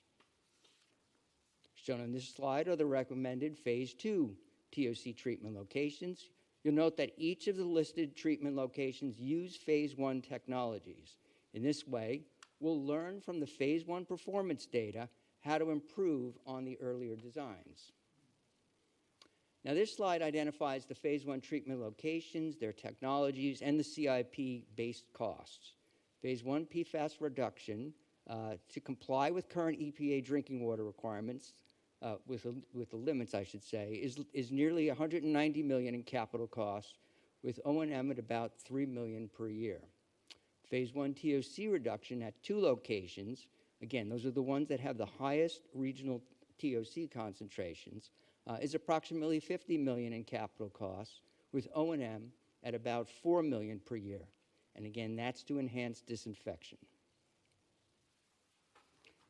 Now, this slide identifies the Phase 2 treatment locations and the technologies and CIP costs. Phase 2 TOC reduction totals approximately $340 million in capital costs and O&M at about $13 to $14 million a year. Now, these Phase 2 projects, which show a projected 2032 start date, they'll be identified as placeholders in the 2027 CIP. Now, in closing, we plan to seek board approval in April to begin the Phase 1 projects and list the Phase 2 projects as placeholders in the fiscal year 2027 CIP. And that concludes today's brief water quality update, and I'd be happy to answer any questions you might have. Commissioner Wistall. Is it one vendor or multiple vendors that you're seeking solutions on the TOC applications in terms of whatever technology you're going after? Well, that'll be implemented by our planning and projects division, and they'll be putting those out to bid. Okay, so it hasn't been selected yet. Thank you. Commissioner Eggers. Wow, it's a lot of money.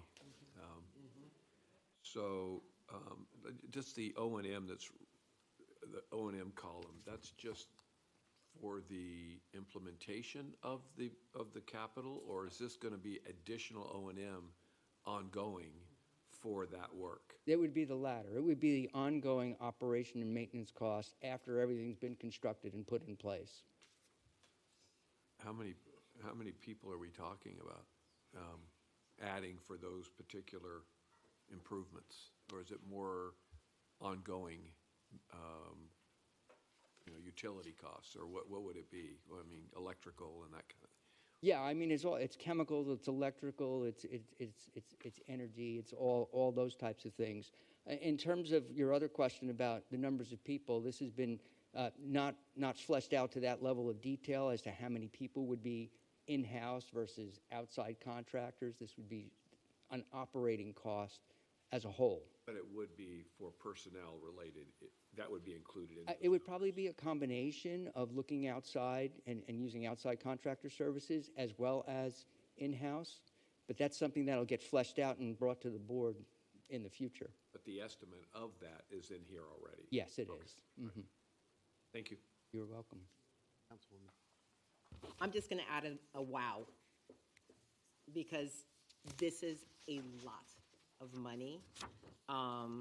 It seems like in April we're going to be considering Phase 1 in the project, but when you're looking at something, I can't look at one without looking at a total cost. I will just throw that out there. So I'm looking forward to having the conversation in April, but the idea of going forward on something that costs this much money, and just looking at by phase, it's hard for me not to look at the total cost and what we get at the end of the day for that cost and what it costs our ratepayers. So that's all I'm going to say for now. Thank you. Anyone else? Yes, Commissioner Peters. Now, you said that we're not going to do construction until we hear from the EPA, right? Yes. Now, what's our goal? Is our goal just to be just under what they require, or is our goal to eliminate it? Our goal is to meet whatever the federal limit is. Okay, so we're not talking about maybe making sure that we have none in our water. We're just talking about lowering those standards, right? Yeah, these numbers are based on designing and constructing systems that are capable of reducing the numbers down to basically nothing, but the calculations on operations is based on the 4 part per trillion limit. So, I mean, I'm more into protecting our citizens versus giving them these forever chemicals and saying, well, the EPA says this is okay, so we're going to let it go. I'd rather see us strive to be better, and if we're striving to be better, then we don't have to wait. And I would like to see us strive that not go to 4. I mean, if 4 is the minimum, why not strive for 2? Or why not strive for 0? And I don't know how much more that costs, but I would rather see us not even delay it, just exceed whatever their expectations are and go for lower and protect our citizens and be very confident that we're protecting our citizens. And that's just my thought, and I know I'm not looking at the price tag, and when I see the price tag, I might change my mind, but you know, these are dangerous chemicals, and I just don't understand why we would not try to just do the best we can, better than what they're saying. And I would not be okay if saying four is all we can have and setting our laurels at 4. I mean, I would rather see us do better. And if that was our goal, and we haven't talked about it because we haven't talked about the money, but if that was our goal, I don't even know why we would wait. We should just move forward and go for a goal of something that is far less than whatever they would come up with. And that's my soapbox, and I won't say anymore. Commissioner, one of the things that the EPA did when they, back in 2024, and they proposed those and then finalized those numbers of 4, it's because from an analytical laboratory perspective, you can reliably detect down to 4 and be certain that that's the quantitative number. So the reason that the number was set at 4 for the limit was because that's the best laboratories across the United States can achieve. The goal that EPA set back in 2024 was to have non-detect. So it's still, and right now there's a great debate whether the number should actually be raised above 4, and that's the debate going on at EPA right now. Okay. Thank you. One last. Yes. Just for perspective, because I think it's important to have it. What have the current standards been, say, for the last 5 to 10 years on the same area? That's the first Sure. one. So there have not been standards before 2024 nationwide. There was guidance, and the guidance number, just for perspective, was 70. So 70 parts per trillion compared to 4 parts per trillion was what was being viewed. But I could tell you also that certain states had more stringent limits before the federal limit of 4 came out. Those numbers ranged, and these are states that are very proactive, very pro-environmental. They were in the range of 10 to 20 parts per trillion. So when the federal numbers came out in 2024, they were far lower. One exception on the state side was California. They were lower than the 10 to 20. Right. And how were ours performing when we did that? When we looked at the numbers, when those You're talking about our actual concentrations in our waters. Yeah. So we're seeing, as I've pointed out, that there are 3 locations that are, I say they're slightly above. They're at numbers that are 4, 5, 6. Okay. Those types of numbers. Again, from a perspective, we've not been in the 10s and 20s and 30s and 40s. No. And 50s and 60s and 70s. I mean, again, I think the water quality that we've been delivering on those 2 items, or PFAS for sure, has been relatively ahead of where we could have been, and certainly way ahead of where we could have been, and always looking to do better. So the idea, to your point about acknowledging the existence, or you can rate it down to 4 with the technology, doesn't mean that's where we're stopping. It could be. Correct. And I also have to point out that when we're talking about where we meet compliance, those are locations where our water that we treat from different sources enters the regional system and then gets delivered to member governments. When the water actually goes in certain locations through a member government's treatment plant, that's where we see the blending of different source waters in the treatment plant. The numbers come out a lot lower to the customers. And I think that's an important point to remember too. Thank you. You're welcome. Okay. Thank you. Thank you very much. Our last presentation this morning is the annual demand forecast update and evaluation.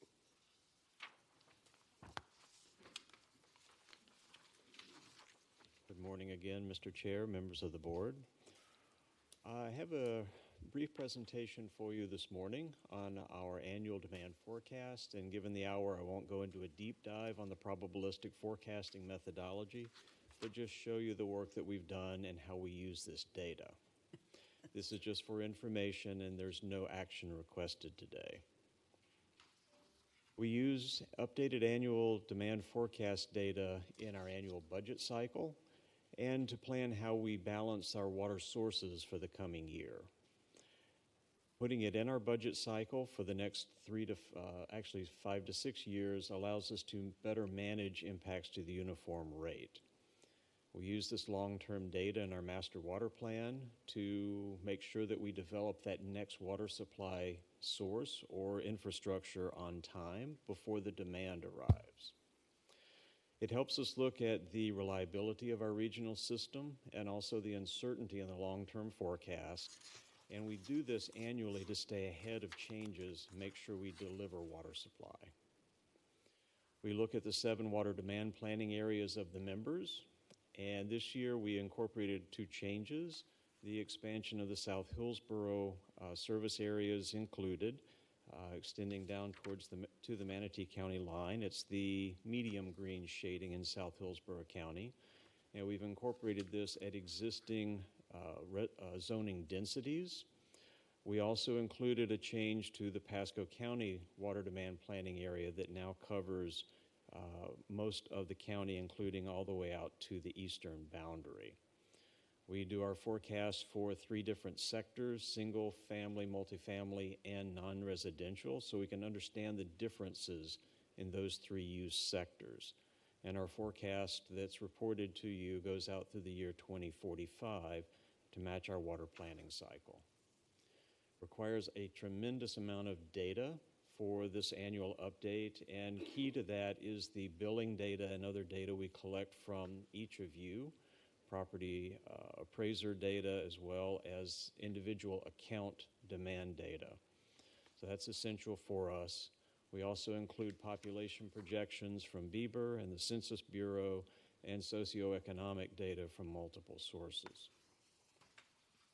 This is our demand forecast looking out for the next 20 years.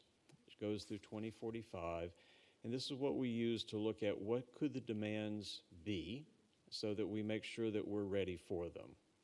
The dark line in the middle of the graph is the median demand for each year, and the dashed orange lines on the top and bottom are the 5th and the 95th percentiles.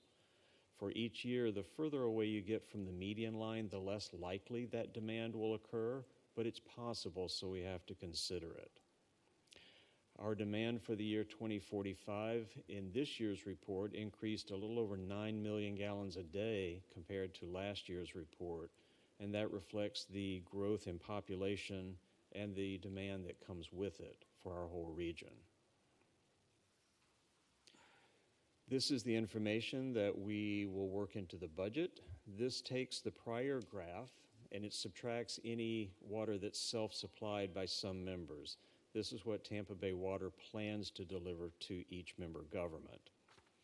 We're looking at a forecast water delivery of 212.84 million gallons per day next fiscal year, and it's an increase of about 3 million gallons a day compared to the current year budget. We have met with each of your staffs to review this information and compare it to each of your forecast, and the member staffs have agreed that this is reasonable for use for the next year and the next 5 years. No surprise, we're continuing to see a significant increase in population in our region and the demand that comes with it. The fastest growth rates are continuing in South Hillsborough County and in Pasco County. We will take this information, incorporate it into our annual budget cycle, and also our master water plan update to make sure that we have the next supply increment online to meet your demands. I'd be happy to answer any questions. Questions, comments? Commissioner Eggers. Yeah, just 2 quickly. Thank you for the report, and interesting to look at that short-term demand forecast as we go out. And looking at 28 is when we're talking about the next water supply source coming online, and that's 10 to 15 million gallons a day that we'll be adding. Surface water treatment plant expansion will be complete in 2028, and then we're looking beyond that for that next increment. So we're taking this annual data each year, looking to see, does that push out a year? Does it come back a year? Where does that next timing come? We will have the feasibility studies to you by the end of 2027 for that next increment. So we'll take this data, any updates from later next year, and give you that better window so we don't build stuff too soon and strain capital.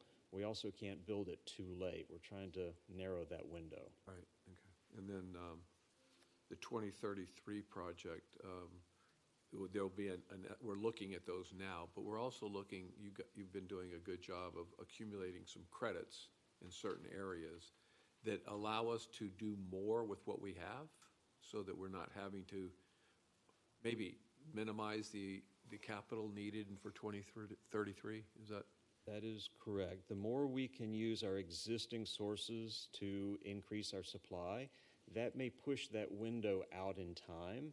Any partnerships with private entities that are transitioning from ag to residential, if we can harvest that quantity. As we discussed last board meeting, if we can partner with the city of Tampa to extend a supply. We acquired water from TECO in another transition. All those things could push that window of time into the future and save us some capital expenses. So that'll be part of that 2033 analysis as we look at what we're going to be needing. Correct. When we come back to you in late 27 with the recommendation for that next water supply, we'll incorporate all of those system additions and give you a picture of what we need and when. Okay. Thank you, Warren. Appreciate it. All right, thank you very much. All right, at this time, we are going to move on to item number E1, which is the election of officers, board organizational action. Let me say before we take motions for chair and vice chair that it has been a pleasure and an honor to serve as chair for the past 2 years, and I look forward to joining my distinguished other former chairs of this organization. One of the things about being chair is that you speak generally last by custom. So most of the questions and discussion have already taken place.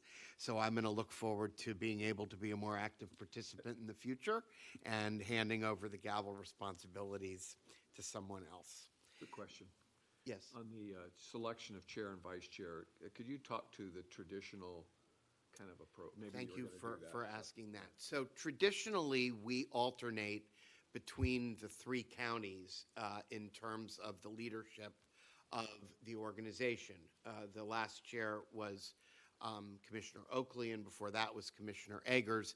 It would traditionally now be Pinellas County's turn again to occupy the chair, and Pasco County would presumably go after them.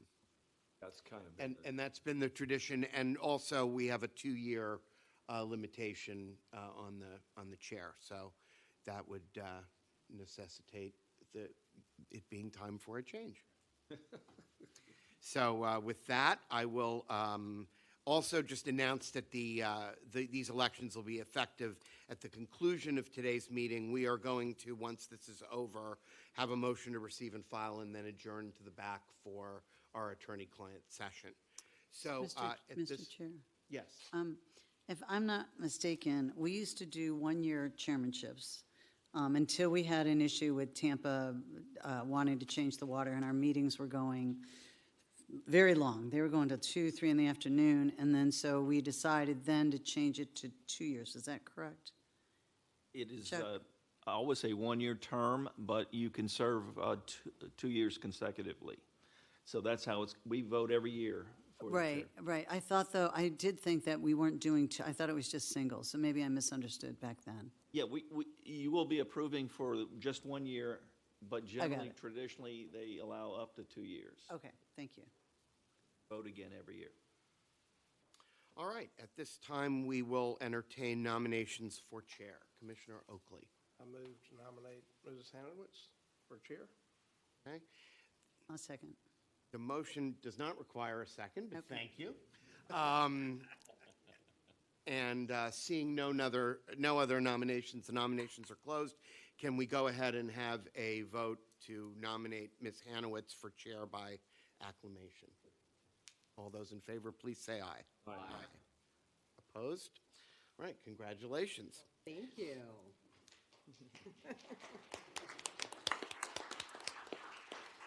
At this time, we will have nominations for vice chair. Yes, Mr. Oakley. I nominate Seth Waitman from Pasco County, District 2. Okay. I'll second it. And again, this nomination does not require a second, It was a but joke. we appreciate the show of support. I don't see any other nominations at this time. All those in favor of Mr. Waitman for vice chair, please indicate by saying aye. Aye. Opposed? All right, well, congratulations to both of you. At this time, can we please have a motion to receive and file? So moved. Second. We have a motion from Commissioner Wostel, second by Councilwoman Hanowitz. Please record your vote. Second. Sorry.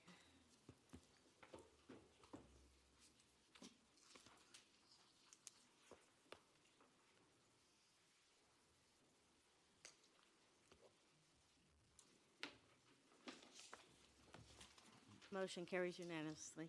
Thank you. At this time, we are now going to move into a private attorney-client session pursuant to Florida Statute 286.0118 to discuss Polk Regional Water Cooperative versus Southwest Florida Water Management District and Tampa Bay Water. In attendance will be General Counsel Kelly Fernandez via Zoom, Deputy General Counsel R. David Jackson, Special Counsel Timothy Riley, Elizabeth Ross, and Greg Munson. Commissioner Cohen, Vice Chair Hanowitz, board members Davis, Eggers, Oakley, Peters, Wostel, and Waitman.